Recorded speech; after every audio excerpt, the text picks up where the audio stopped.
नमस्कार दोस्तों, मैं सुनील कुमार आपका स्वागत करता हूं आपके अपने चैनल क्या ऐसा होता है में।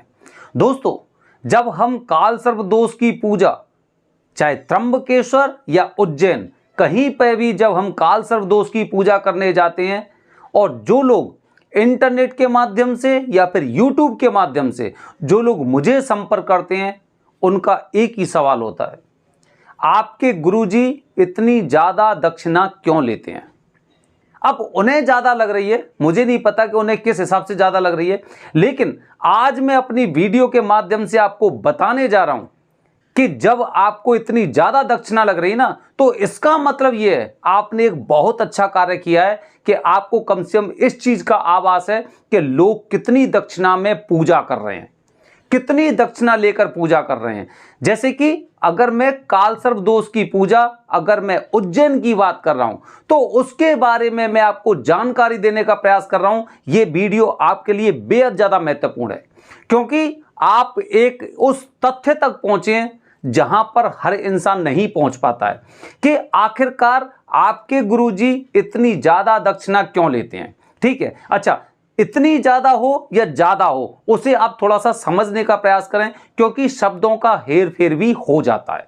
ठीक है, अच्छा, मैं बताने जा रहा हूं दोस्तों, अगर आप उज्जैन की बात करते हैं, उज्जैन मतलब महाकालेश्वर, महाकालेश्वर में काल सर्प दोष की पूजा भी सफल बताई गई है।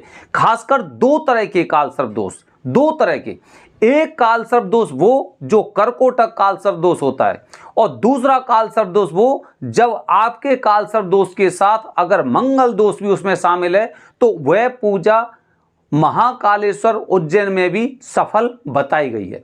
ठीक है, अच्छा, ये तो आपको हो गई ये जानकारी।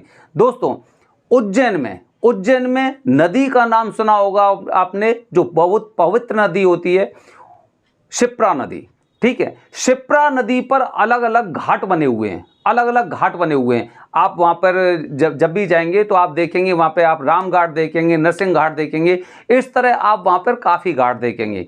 घाट पे पूजा करने वाले आपको जानकारी नहीं है कि वो पंडित जी यहीं के रहने वाले हैं कि बाहर के रहने वाले हैं। देखिए, आप सबसे पहले एक चीज को समझने का प्रयास करिए, एक कपड़ा आपको ठेली पर मिलता है और एक कपड़ा आपको शोरूम में मिलता है। ठीक है, दोनों कपड़े की आप तुलना नहीं कर सकते, नहीं कर सकते।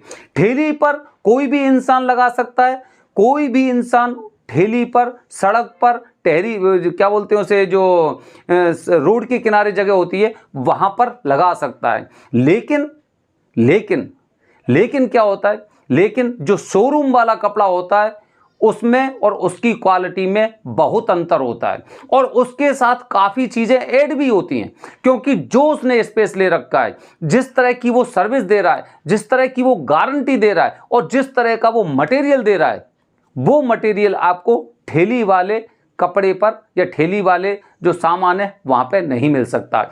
इसी तरह दोस्तों, जब काल सर्प दोष की पूजा आप कराने जाते हैं ना, मैं तो आपको एक ही बात बोलता हूं कि जब आप वहां पर उज्जैन में काल सर्प दोष की पूजा कराने जाएं, आप घाट पर पूछिए, घाट पर, किसी भी घाट पर पूछिए आप, और उस घाट पर आपको एक ही बात पूछनी है कि मुझे काल सर्प दोष की पूजा करानी है, आप दक्षिणा कितनी लोगे।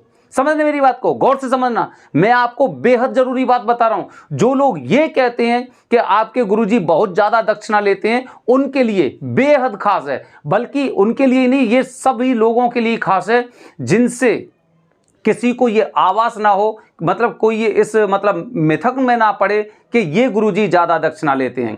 ठीक है, अब दोस्तों देखिए कि जब भी आप वहां पे जा रहे हैं तो आपने पूछा काल सर्प दोष की पूजा करानी, बताओ कितने पैसे लगेंगे। वो सबसे पहले आपको 2100 रुपए बताएंगे। ठीक है, कितने पैसे बताएंगे, 2100। अब उनसे आपको क्या करना है, अब उनसे आपको बोलना है कि नहीं, हमें ना थोड़ी सी अच्छी पूजा करानी है, क्या 2100 में ही पूजा होगी या इससे अच्छी भी पूजा हो सकती है। देखिए, गेम समझिए। अब क्या होगा, अब वो बताएंगे ठीक है इतने पंडित जी पूजा करेंगे, ये होगा वो होगा, 3100 में पूजा करेंगे। चलो ठीक है, हम आपकी 3100 में पूजा करेंगे। अच्छा, 3100 में एकदम परफेक्ट पूजा हो जाती है? हाँ, बहुत अच्छी पूजा हो जाती है, लेकिन अगर आप और अच्छी करना चाहते तो और भी ऐसी पूजाएं जो बहुत अच्छी फल देने वाली होती है। मतलब समझ रहे हैं आप? आपको हमारी पूजा जो गर्भगृह के गुरुजी अपने माध्यम से पूजा करा रहे हैं वो पूजा आपको महंगी लग रही है, ठीक है। अब ये घाट वाले जो पंडित जी हैं, ये घाट वाले पंडित जी धीरे धीरे करके जो गर्भगृह वाले पंडित जी ना, उनसे भी ज्यादा प्राइस बताने वाले हैं। समझे मेरी बात को? मैं वही बात आपको बताने का प्रयास कर रहा हूं कि जैसे कि अगर आप कोई सामान लेने जाते हैं, आप बिजली का उपकरण कोई भी लेके आइए, ठीक है, उस दुकान पे जाइए, उससे पूछिए मुझे एक प्लग चाहिए, ठीक है, प्लग चाहिए। अब आप वहां से प्लग खरीद रहे हैं तो उसने एक लोकल कंपनी का प्लग दिया जिसकी कॉस्टिंग हो सकता है 20 रुपए होगी। आप उससे कहिए नहीं मुझे ये वाला नहीं चाहिए, मुझे एंकर का चाहिए, ठीक है, एंकर का चाहिए, तो कॉस्टिंग समझ गए आप समझ गए ना? ये अंतर होता है कि आप जो ये समझते हैं ना कि मैं 2100 रुपए में मैं बहुत अच्छी पूजा करके आया, तो केवल आप ही इस बात को समझें कि आप पूजा करा के आए हैं, आपको ये जानकारी नहीं है कि कौन सी पूजा किस विधि से होनी चाहिए, ठीक है। ये मैंने आपको बात बताई है अंदर वाली। अब मैं अंदर वाली बात बताता हूं जो गर्भगृह के अंदर वाली पूजा होती है। देखिए, हमेशा ध्यान रखना, हमेशा याद रखना कि उज्जैन में जो महाकाल ज्योतिर्लिंग हैं, महाकाल ज्योतिर्लिंग, उनके जितने नजदीक पूजा होती है, जितनी नजदीक पूजा होती है वो सर्वोत्तम बताई गई है। हालांकि जो गर्भगृह से जितनी दूरी पे आप पूरे उज्जैन में आप पूजा कराइए उसका फल मिलता है, बिल्कुल मिलता है। ऐसे तीर्थ क्षेत्रों पर पूजा करने का फल मिलता है, लेकिन महाकाल शिवलिंग से जितनी कम दूरी होगी वो फल आपको उतना ही उत्तम मिलेगा। अब उस पूजा को अगर आपके गर्भगृह के गुरुजी करा रहे हैं, और कितनी दूरी पर? ज्यादा से ज्यादा 20 या 25 की कदम की दूरी पर, 20 या 25 कदम की दूरी पर। जबकि आप एक दूरी अगर वहां पे नापने का प्रयास करेंगे तो गर्भगृह से शिप्रा नदी की दूरी 200 मीटर हो सकती है, 500 मीटर हो सकती है, ठीक है, इतनी हो सकती है। जबकि 25-30, मैं तो ये कह रहा हूं 50 कदम की दूरी पर है, ठीक है। और उससे पहला कोई ऐसा स्थान नहीं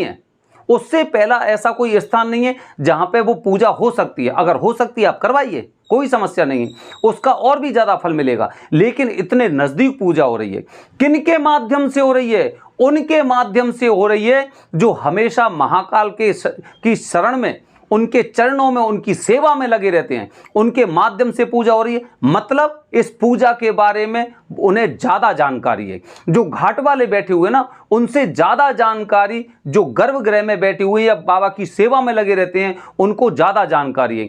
वो अगर कोई भी, आप सोचिए कि जो इंसान महाकाल के नजदीक होगा उसके अंदर गलत चीजों से कितना भय होगा। वो कोई भी विधि को, अगर मैं पुण्यवाचन वंदना की बात करता हूं, उसमें अगर 30 से 45 मिनट लगने हैं तो लगने हैं, क्योंकि विधि आप महाकाल मंदिर में गलत तरह से कर रहे हैं और उसका खामियाजा केवल यजमान को नहीं, उन लोगों को भुगतना पड़ेगा, क्योंकि आप मंदिर में रहते हुए इस तरह का कार्य कर रहे हैं। समझ रहे मेरी बात को?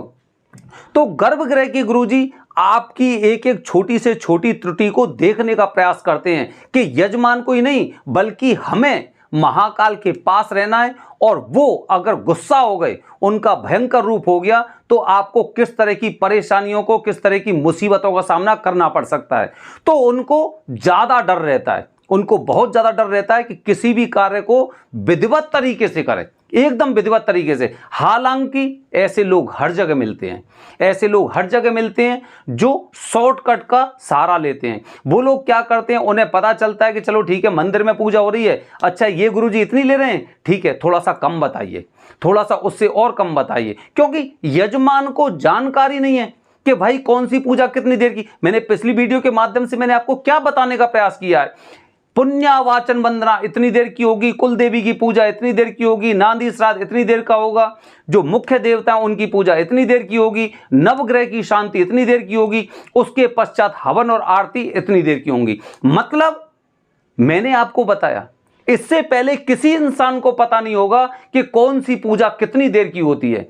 यही पूजा त्र्यंबकेश्वर में करीब 3 से 4 घंटे चलती है, जो मैं अपनी वीडियो के माध्यम से आपको बताने वाला हूं, आगे बताऊंगा इसी वीडियो में नहीं, ठीक है। तो जो गर्भगृह के गुरुजी हैं, ठीक है, जब पिताजी सामने होते हैं ना, तो बालक कोई भी गलती करने से डरता है, उसके अंदर डर रहता है कि मेरे पिताजी मेरे सामने हैं, अगर मैं कोई गलती करूंगा तो तुरंत दंड मिलेगा, तुरंत दंड मिलेगा। ठीक है। और जो लोग अपने घर से बाहर चले जाते हैं, बाहर आपको पता है कि काफी बच्चे ऐसे होते हैं जो अपने माता पिता से छुपकर कुछ गलत कार्य भी करते हैं, लेकिन दूर, उनकी नजरों से दूर है कि उन्हें पता नहीं चलेगा। ठीक है। इसी तरह जो गर्भगृह के गुरुजी होते हैं, उनकी सबसे कम जो दक्षिणा बताई गई है वो मैंने आपको बताया कि कितनी दक्षिणा है। 5100 रुपए गुरुजी गर्भगृह से, मतलब गर्भगृह के बाहर, गर्भगृह में पूजा नहीं होती, मंदिर परिसर में गर्भगृह से करीब 50 कदम की, 20 कदम की, 30 कदम की दूरी पर वो पूजा कराते हैं। और इससे कम में वो पूजा नहीं करते हैं, इससे कम में पूजा नहीं करेंगे, क्योंकि वो जानते हैं कि पैसे मैं थोड़े से ज्यादा ले सकता हूं, लेकिन पूजा मुझे विधि विधान से करनी है। उस विधान से करनी है कि कम से कम महाकाल जो हमारे परम पिता हैं वो हमसे रुष्ट ना हो, वो हमें दंड ना दें। इसलिए अगर मैं पैसे बढ़ा के बता रहा हूं, पैसे कुछ अगर मैं कुछ ज्यादा ले रहा हूं, तो मैं उस तरह की पूजा कर रहा हूं, उस तरह की पूजा कर रहा हूं। तो दोस्तों, ये आपके समझने के ऊपर निर्भर करता है कि आपको कौन सी पूजा सस्ती और कौन सी पूजा आपको महंगी लग रही है। महंगी और सस्ती, इन दोनों में अंतर आपको करना है कि आपको कौन सी। अगर आप पूर्ण रूप से अपने गुरुजी पर विश्वास कर रहे हैं तो उनकी भी जिम्मेदारी बनती है कि जो यजमान आ रहे हैं उनकी विधिवत तरीके से, सही तरीके से और पूरी विधि के अनुसार पूजा करें। ऐसा नहीं कि वो लोग कम पैसा दे रहे हैं तो आप कम तरह से उसकी पूजा कर रहे हैं। मैंने उज्जैन में देखा है, एक एक चौकी पर ये सब पूजा करा देते हैं, दो दो चौकी पर पूजा करा देते हैं, बिना हवन के पूजा करा देते हैं। उनके उच्चारण शुद्ध नहीं होते, उन्हें ये जानकारी नहीं होती यजमान को कि इन्होंने कौन सा मंत्र बोला है, मुझे इसके बाद क्या करना है। क्योंकि घाट पर जो पूजा करते हैं ना, उनका ध्यान, ज्यादातर जो ध्यान रहता है वो उनका भीड़ की तरफ रहता है कि हो सकता है इनमें से कोई एक यजमान ऐसा होगा जिसे काल सर्प दोष की पूजा करानी होगी। इसीलिए मंत्र पढ़ते रहते हैं, भीड़ की तरफ देखते रहते हैं।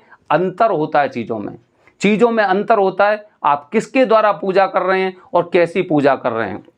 तो दोस्तों, जो आपके मन में ये सवाल था कि आपके गुरुजी बहुत ज्यादा दक्षिणा लेते हैं, आप ज्यादा मानिए या कम मानिए, लेकिन पूजा हमेशा पूरे विधि विधान से होनी चाहिए, वही पूजा मानी जाती है। अन्यथा हम पूजा करने के लिए यहाँ पे आए हैं, पूजा करवाते हैं और उसके पश्चात हम उसके फल की प्रतीक्षा करते रहते हैं, जो हमें कभी ना तो मिला है और ना मिलने वाला है, क्योंकि हमारी पूजा पूरी विधि विधान से नहीं हुई है।